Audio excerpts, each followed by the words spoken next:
ኢቢኤስ ባለቤት የሆኑት አቶ አማንና ባለቤታቸው ወይዘሮ ማክዳ በፌዴራል ፖሊስ ቁጥጥር ስር መዋላቸው ተሰማ። ብርቱካን የተባለችውን ግለሰብም አፈላልጎ ታሪኳን በኢቢኤስ እንዲተላለፍ አድርጓል የተባለ ታሪኩ ኃይሌ ዋነኛ ተጠርጣሪ ሆኖ በመገኘቱ ፖሊስ ለምርመራ በቁጥጥር ስር እንዳዋለውም ተገልጿል። በተጨማሪም 5 ካሜራማኖች፣ ኤዲተሮችና የስቱዲዮ ማናጀሩ አቶ ግርማ ተፈራን ጨምሮ የኢቢኤስ ቴሌቪዥን ባለቤት አቶ አማን ፍስሐ ጽዮንና ወይዘሮ ማክዳ በቁጥጥር ስር መዋላቸውን ስማቸው እንዳይጠቀስ የፈለጉ የኢቢኤስ ቴሌቪዥን ጋዜጠኞች ተናግረዋል። በተጨማሪም ባለታሪኳ ብርቱካንም በቁጥጥር ስር መዋላንና ባለቤቷና እናቷ የተባሉ ግለሰቦችም ቃላቸውን እንደሰጡ ታውቋል።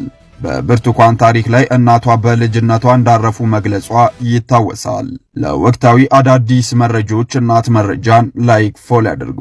ሸናችሁበት፣ አቃጠላችሁት፣ ረጋገጣችሁት። እዚህ መጽሐፍ ቅዱስ ላይ የሸኑና ያቃጠሉ ሰዎችን እንበቀላቸዋለን። አዎ የምንበቀላቸው ግን የክርስቶስን ፍቅር አሁንም ወደ አደባባይ በማምጣት ብቻ ይሆናል። ክርስቲያን ነን የምትሉ ሰዎች ኢየሱስ ክርስቶስ የዓለም ጌታ ነው እያላችሁ ጻፉልኝ። ሪፖስት፣ ኮፒሊንግ፣ ሼር ማድረጋችሁንም እንዳትረሱ። ውጊያችን ከስጋና ከደም ጋር አይደለም፣ ከአለቆችና ከስልጣናት ጋር ከመናፍስ ጋር እንጂ።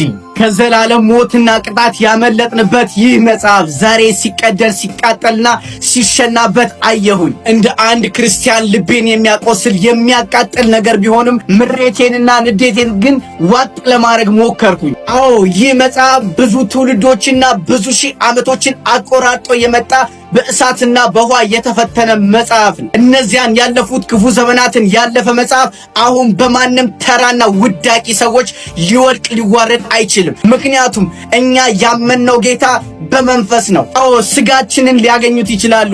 በውስጣችን ያለውን ሰላምና ደስታን የሞላንን ክርስቶስን ግን ማንም መጨበጥ መያዝ አይችልም። እሱ ዓለምን እንደዚህ ትልቅ አድርጎ እየሰራ እሱ ደግሞ ምን አይነት ትልቅ አምላክ ሊሆን እንደሚችል ገምቱ። ይሄን ድርጊት የፈጸመው ሰው አንድ ግለሰብ ነው።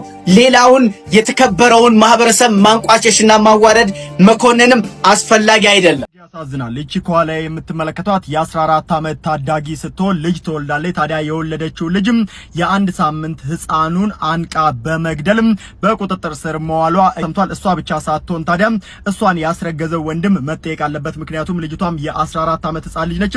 እጅግ በጣም የሚያሳዝን መረጃ ነው። በርዚና ነገሩ እየተካረረ ይመስላል።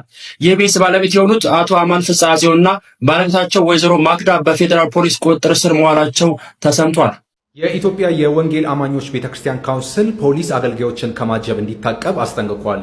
ኮንፈረንስን አስመልክቶ በጦር መሳሪያ አንድ አገልጋይ ማጀብ እንደ ወንጌል አማኝ በፍጹም ተቀባይነት የሌለው ከአስተምሮት ውጪ መሆኑን የኢትዮጵያ ወንጌል አማኞች ቤተክርስቲያን ካውንስል ይፋ አድርጓል።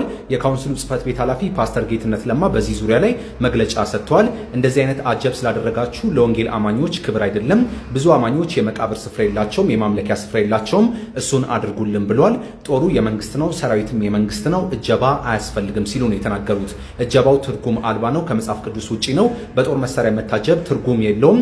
ፍርሃት ሲኖር ነው መታጀብ የሚመጣው። አገልጋዩ ከህዝብ የተበደረው ገንዘብ ሲኖር ችግሩ የሚፈጥርብኝ ህዝብ ይኖራል ብሎ ሲፈራ ነው በፖሊስ የሚታጀበው እንጂ ወንጌልን ለመስበክ ከሆነም እጀባ አያስፈልገውም ሲሉ ተናግረዋል።